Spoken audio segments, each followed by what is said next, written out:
What is cryptocurrency? Cryptocurrency is decentralized digital money that's based on blockchain technology.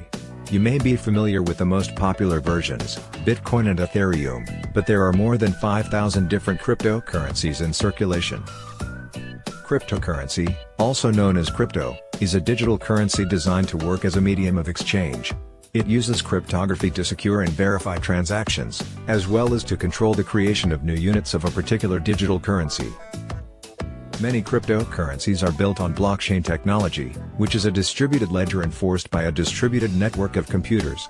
Cryptocurrencies are distinguished from fiat currencies like the United States dollar or the British pound because any central authority does not issue them, making them potentially impervious to government intervention or manipulation. Cryptocurrency transactions are recorded on a decentralized ledger. This ledger is called a blockchain. Every time crypto is bought or sold, the transaction is added to the blockchain, a public database of the transactions, which is available to other crypto holders. Anyone can join and participate in the blockchain, but data on individual transactions, and the people involved with them, are secured using cryptography, the basis for the term cryptocurrency.